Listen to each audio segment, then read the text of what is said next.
Hi guys, it's vf.miniatures Warhammer Tactics series. So you are interested in Warhammer 40k, but you don't know where you should start, because there are so many people, factions, models, source of information, opinions, and etc. Don't worry, you've come to the right place, and in this video I'm going to answer all of these and many other questions that might be worrying you. So without further ado, let's dive right in.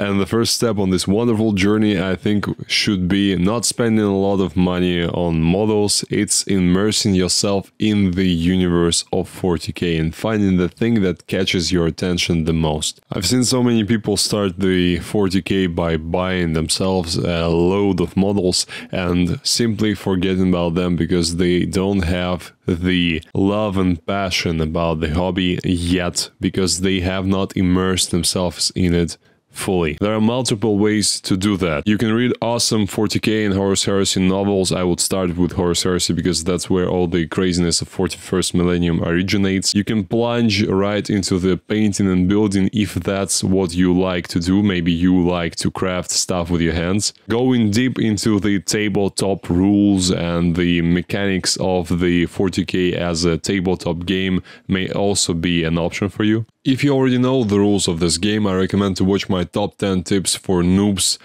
video, because it will prevent you from making silly mistakes in your games. I have personally first encountered 40k as a universe in the Dawn of War real-time strategy game on my computer when I was a child, and it was a glorious way to immerse in the 40k universe because it showed the tactics, the strategy, some of them from the tabletop game itself, and it was a chance to see all the heroes, the models from the game acting like real people or creatures, whatever they were, not only as static miniatures. And I know there are a lot of other great games in the 40k universe that you can play. For example, the first part of the Space Marine, the sequel, is currently being made. One of the best ways for the children to get into the hobby is by reading the comic books, and I've read some personally and they are great. So if you like reading comics, this may be the way for you. And lastly, the video animations that you can find on YouTube are sometimes extremely well made and can inspire you and give you drive to pursue this hobby like nothing else. Let's say you are already inspired like crazy and you want to start playing. First things first, you need to find the faction that you love. Probably the best advice I can give here is don't listen to people who say that your army is not strong enough or not meta, and you will be losing all the games because of the faction that you've chosen. It doesn't matter. The only thing that does matter is that you personally like to collect and play with that army. Moreover, I think that people who are trying to concentrate too much on the strong and powerful aspects of the army, they're missing the whole point, and it's what comes and bites them in the back later, because the rules of 40k are constantly changing, and stuff that was atrocious back in the day can become wonderful in the next edition of the rules. Say Redemptor Dreadnought. It was one of the worst units in the Codex Space Marines of the 8th edition, but then when time came and a couple of things were changed in its datasheet, it's now one of the best units that Space Marines have access to. And if you like the Redemptor Dreadnought, and if you were a player of 8th edition and you've bought yourselves 3 Redemptor Dreadnoughts, built them, magnetized them, and played them no matter how bad they were, you are actually rewarded by Games Workshop for your loyalty to the things and models that you like. Whereas people who are constantly trying to chase that meta train are always on the back foot, and they are left with a collection of poorly painted models from a bunch of different factions that they've painted and built it up in a hurry, trying to chase the best and brightest army of today. So concentrate on the army that you like, its lore, design, playstyle, and models. Think about what you want to do with it on the tabletop and do that, because that's the best part of this hobby.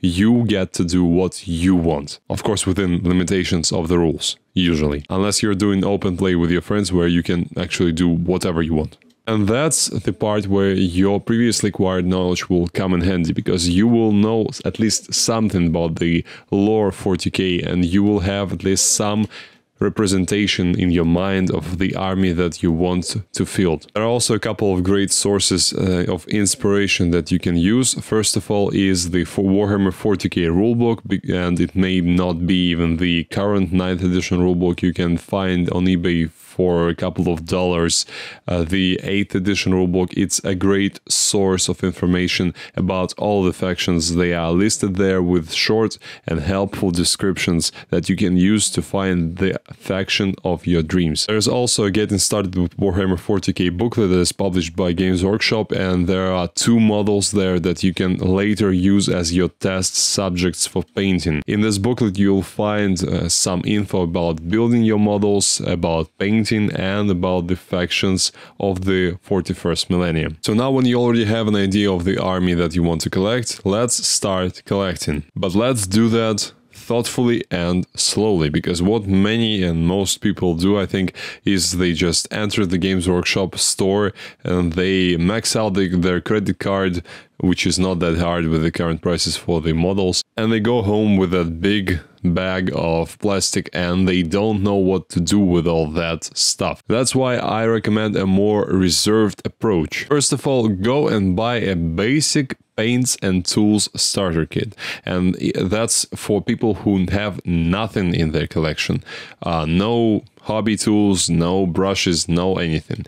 If you have nothing for the hobby, that's the first thing that you should buy. They usually cost around $50, and what you get there is some basic paints, a hobby knife, glue, pliers to pull your models off the sprues, and a medium-sized brush. Later in your painting journey, you would want to buy yourselves a set of good natural sable brushes, but you don't need all that when you are starting out. Depending on the kit that you've chosen, there may be a can of primer, the rattle can, that you should anyways buy if you don't get it in the kit.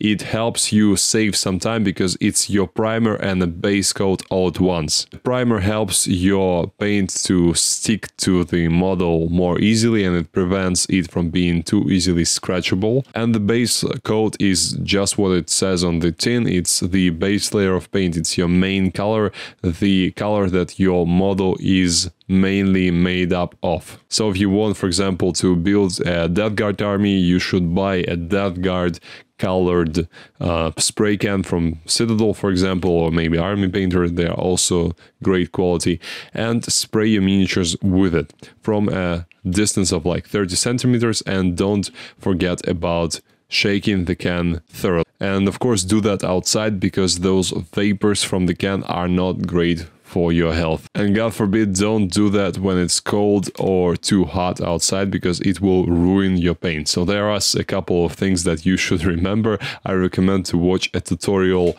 on base coating with a rattle can on YouTube. Spending the time is absolutely worth it, I assure you. You don't want to be base coating all of your models with a brush. It's so tedious and frustrating like nothing else. Next, I recommend to buy and build a single combat patrol or start collecting set for your faction. Those are mostly built specifically for new players that want to start a new army, and they have a good selection of models just for that purpose. Again, I recommend to watch at least one YouTube tutorial on building models.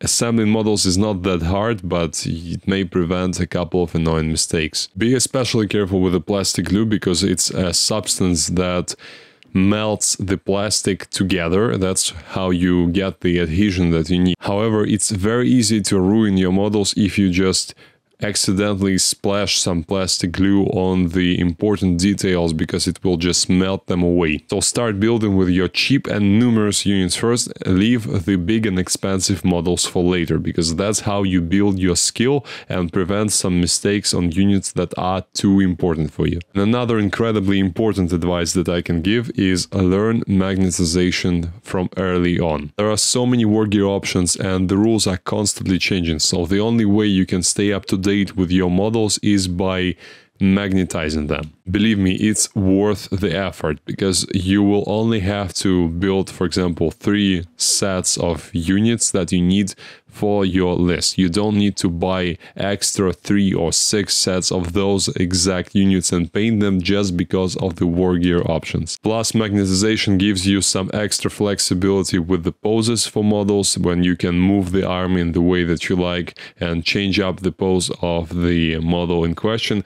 And also it prevents you, when transporting models, it sometimes prevents them from being damaged, because it gives the model some leeway to move in those foam containers that we use for our models usually. However, as with most things in life, you should not overdo magnetization as well. I'll give you a couple of examples where magnetization is very much necessary. A tank that has 2 or 3 main gun options and a couple of sponsons like the Lemon Rust. Tau XV8 crisis suits that have 4 hard points for weapons each, and you can choose a weapon from a list of like 6 or 7 guns. An Imperial Knight where you can have a Crusader, a Warden, a Gallant, a Preceptor just in one model depending on the hands that you've chosen for the Knight. Vanguard Veteran Squad, where you now should probably use shields and lightning claws, but in a year the power swords may be the best thing to go with. Here is a bad example of magnetization: magnetizing all the options of bolt rifles on your intercessors. Magnetizing a Battle Sister Squad, which is extremely hard to magnetize because those models are tiny even compared to a, say, Space Marine sized model. And you'd probably only use the standard bolt gun version of the sister anyways, because you need those basic troops that don't cost you a lot of points. So you see that choosing between magnetizing and gluing your model together is an art in and of itself, so you will learn that with experience. So you have everything you need to start painting. How do you approach it? Because some people are very much afraid that they don't have the skills or knowledge to paint. Actually, it's not that hard. All you need is some diligence, patience, and a desire to learn. However, if you don't want to spend your time learning and painting, I have a miniature painting studio, and our professional painters are willing to help you with that annoying pile of gray plastic. If you are interested, link is in the description below. First things first, I recommend to watch a couple of basic tutorials for painting models. Any tutorials will do. They'll teach you some basics, some basic understanding of how the paints work, how the consistency of paint affects the way that it looks on your model when you apply it with your brush. There are a couple of paint types that you need to know of, like washes, basic standard paints, dry brush paints, and etc. Games Workshop also produce some technical paints like Blood for the Blood God that you can use as an effect on your model, which can also be great for novices. Also, you learn some brush technique and brush maintenance, how to keep your brush healthy and ready for your next painting session, and some rudimentary color theory to understand how the paints interact together. Believe me, it's not that hard as it sounds. Anyone can do that if they apply a little bit of time and effort. And when you are done watching those tutorials, comes the best part, your first model. I recommend to use a test model as your first subject, because you will probably make some mistakes, which is completely okay and fine. You just don't want to do that on the model that you are going to be actually using in your army. That's where the Getting Started with Warhammer booklet comes in. You can use those 2 models, for example, as your test models to try and apply some techniques that you've learned in the tutorials. Next, you want to get a taste of the rules of 40k, and there are a couple of ways you can approach it. In your local wargame club, if you have one, there are usually some training programs for people who want to start in 40k, where some more experienced players will teach you about the rules, and they can even give you some models to play with in the club whilst you are training. You can also use the YouTube tutorials. I know Games Workshop have produced one for the 9th edition, and it's a very graphic and interesting tutorial to watch, so go ahead and do that. I recommend it. The aforementioned Getting Started booklet and the rule book of the 9th edition are also obviously great sources. Probably the Getting Started booklet is the easier of the 2. and the battle reports on YouTube. Those are more advanced because you need to have at least some understanding of how the rules work before you watch them, because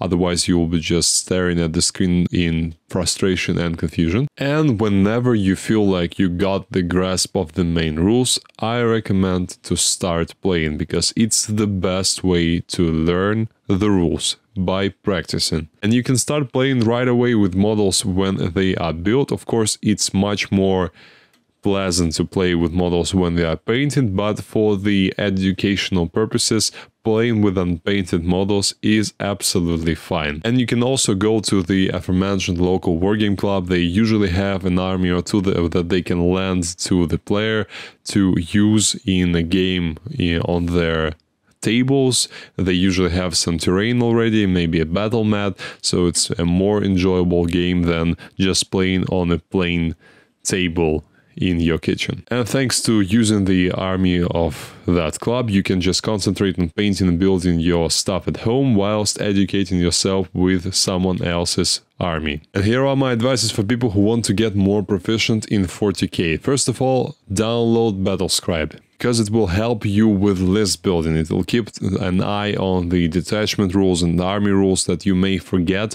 and it will tell you if you've made a mistake somewhere in your list and you can't do that with your army. Plus, it's easier because it calculates all the prices for the war gear, for the units, and you see the total on your screen, and you can think more easily about the stuff that you want to add as well to a list. Plus, it's regularly updated, so you won't miss when the rules or prices change for your roster. Next advice, start playing regularly and experiment with different lists, because experimentations is where you learn better, because you let your mind flow freely and expand the boundaries of what you think is possible in the current roster that you're working on. Whilst expanding your collection, concentrate on the stuff that you like, but keep an eye on the units that are doing well in the meta if winning is one of your goals.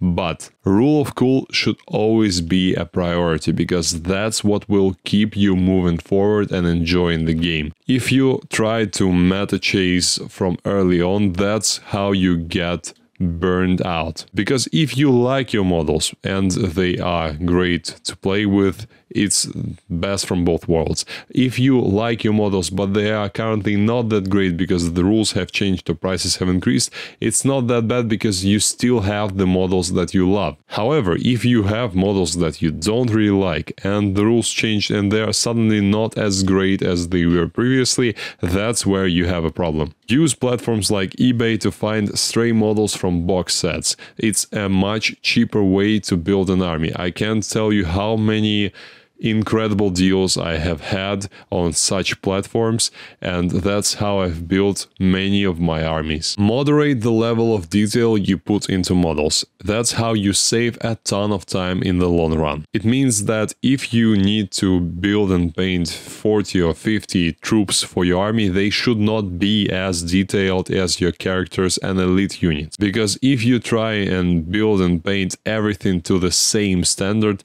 that's again how you get burned out. There is a certain amount of time that any person can spend and is willing to spend on the models, and if you go too far over that limit, you may get into trouble with finding the inspiration to keep on going. So the best level of detail should be for your favorite models and your characters, average level of detail for the elite units and your vehicles, and the lowest level of detail for your troops and other units in your army that are very numerous. And the last advice I think I should give to you is, after you've played 10 training games with your friends or in your local wargames club, it's time to attend a novice tournament. Tournaments are a great way to bump up your skill because they put you in this high-stress environment where you need to think faster and much more clearly about the stuff that you're doing with your forces, otherwise you're going to lose. So that's it, guys. I hope this video was useful for you. If you have any questions, please let me know in the comments below, and I'll see you next time.